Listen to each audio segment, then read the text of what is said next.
Ever notice how she hasn't replied to your message in weeks, left you on read like you're some unpaid intern in her life, yet she's always the first to watch your stories?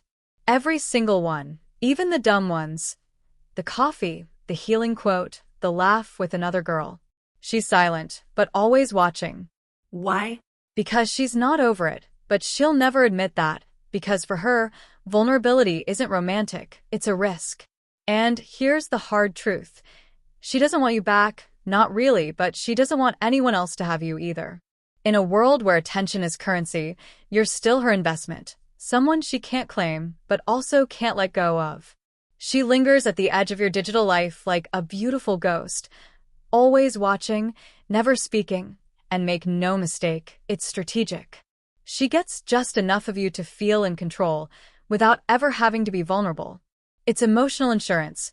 She wants to know you still care, even if she never says a word, because that way she wins. When you post something that hints you're moving on, she watches it twice. When you post something quiet, something sad, she knows the door's still open, but she won't reach out because that would mean surrendering control, and some people would rather stay emotionally distant than risk that. Still, her silence isn't always about you. Sometimes it's her own battle, shame, regret, confusion, maybe even depression. Like someone staring at a toy they broke, hoping it'll fix itself so they don't have to admit they were careless. I've heard stories, like a guy who said she ghosted him for 3 months but watched every reel, only to later find out she was struggling with depression and didn't know how to explain it. That's real, but the question is, does that change your path? Stoicism means focusing on managing your own emotions, not decoding everyone else's. The better question isn't, does she still love me? But, what do I need to feel whole regardless of her? Sometimes, you became her mirror, and she wasn't ready for the reflection. You weren't too little. You were too much. Too honest. Too present. And that scared her, not because you were wrong for her, but because you reminded her of all the work she hasn't done yet.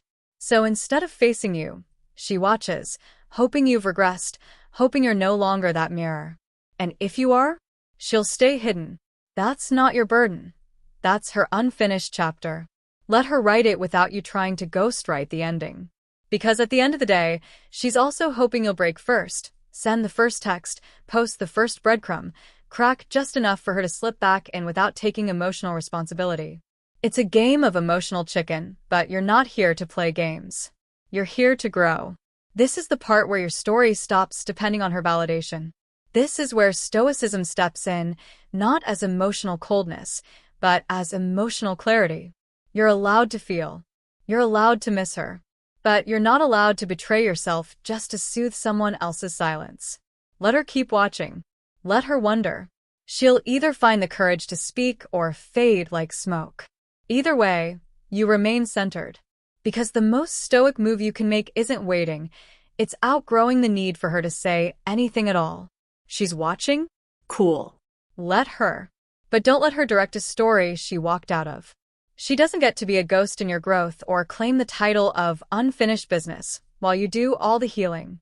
The most powerful thing you can do now is live, fully, boldly, deeply, until even her watching becomes irrelevant. Let your progress speak. Let your silence be the message. And if one day she reaches out, meet her not with bitterness, but with peace. And then choose, not from pain, not from pride, but from power, whether she still belongs in this new chapter of yours. She'll keep watching. Good. Let her. But don't perform. Don't post for her attention. Don't wait. Live like she's not there. That's not cold. That's growth. That's what moving forward looks like. And if reading this made something in you shift, hold on to it. Not for her. For you. You're ready for what's next.